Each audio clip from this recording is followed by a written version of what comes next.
Do not watch this episode. You might not survive.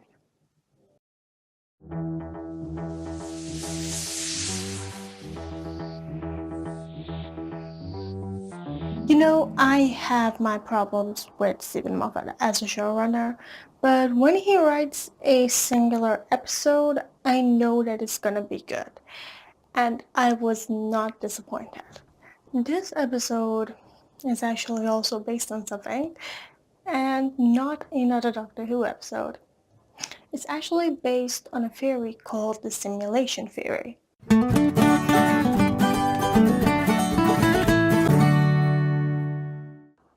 Now, what exactly is the simulation theory? If we jump back to 1977, which was called the Cray era, the fastest computer back then could do 80 million calculations in 1 second. Now, that might seem like a lot in human terms, but bear in mind that most advanced computer-generated game back then was Pong. Now, fast forward 40 years, and we actually have animated games in our cell phones. And the fastest computer right now is a computer called Sunway Tehu Lite, which can do 93 quadrillion calculations in 1 second, and that is 93 with 15 zeros in front of it. So generally we have double their computer power every 2 years, which is actually called the Moore's Law. If you want to know more about it, I will leave a link in the description below. So considering the fact that scientists right now can actually stimulate an atom, it is fair to assume that with this progress, we can actually simulate the entire universe in the far future. And if we actually get to that point where we can stimulate the entire universe, it's very arrogant to believe that we would be the first species to ever do that. So you have to ask yourself this. If we can achieve that, has it been done before? And if it has, are we it?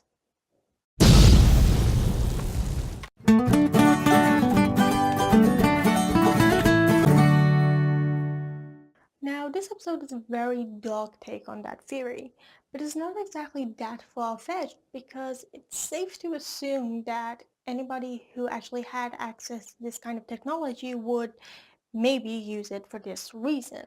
Which begs the question, is the knowledge of knowing that you are a simulation enough to want to kill yourself? Or is it the reason why you were created? The reason why you would kill yourself, which in this instance was to test how to invade the Earth. The way that this episode actually shaped it was that just the knowledge enough that you are a simulation is enough to kill yourself. But moving on and talking about the actual episode. Now, another thing that we find out in this episode was that it was Missy in the vault. And by this point, pretty much everybody guessed that it was Missy in the vault, so it wasn't a big reveal or anything. And they didn't actually play it that way. They weren't like, haha, we got you, because they knew that they hadn't, which makes it a lot better than had they gone the way that, hey, we just pulled the rug from under you. So that was a good thing. And more of Missy is always a plus. I love Missy. I think she is one of the best masters. Michelle Cook is just brilliant. What can I say? But as for what would actually happen to the Doctor if she gets out before the 1,000-year mark, that is a different question, and for another day. Bill was fine in this episode. I mean, there was nothing wrong with her, she just wasn't that heavily involved. She didn't drive the plot forward. I mean, when she was there, she was fine.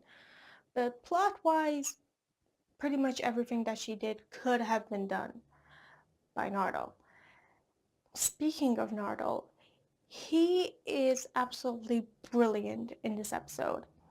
I am loving Nardole. I didn't love him in the Christmas special. I thought he was a little too goofy, but now that they've actually given him like some sort of character, he is much better. He's a great combination of both really badass and really wimpy. He plays it really well. And I like that he is keeping the doctor in line via River's instructions, because if too many people talk to the doctor the way River did or the way Nardal does right now, it kind of takes away from the doctor's authority. Like everybody can talk that way to him.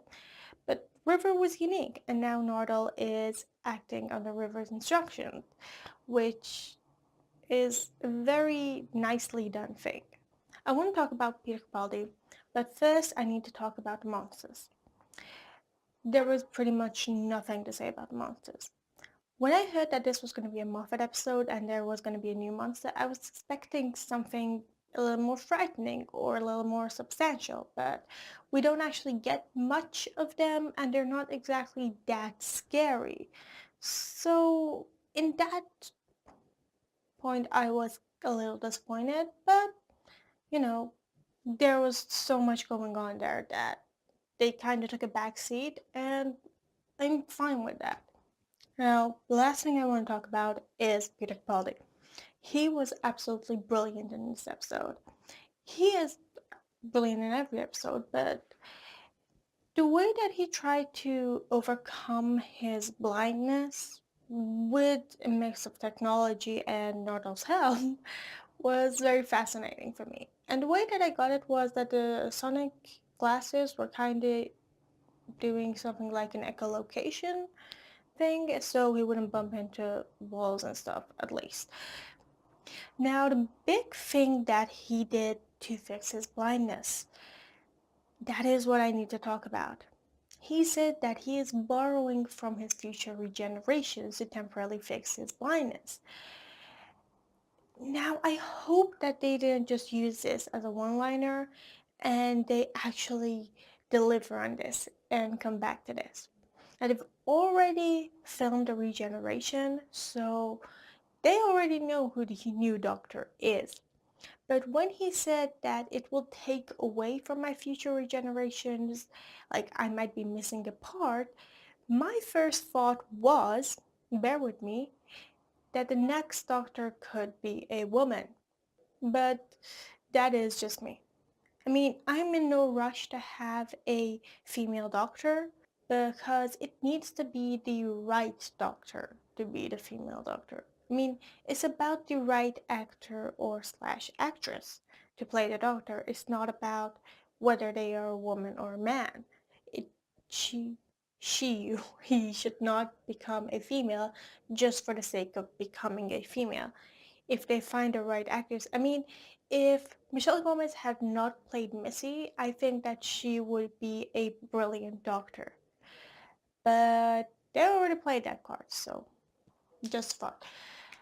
But Extremis. Extremis? I first read Extremis, but then I thought Extremis. I mean, that's what the Pope said, so listen to the Pope. And don't put the Pope in your bedroom when you have a date, especially if you're gay. The Pope doesn't like that. And neither will your date.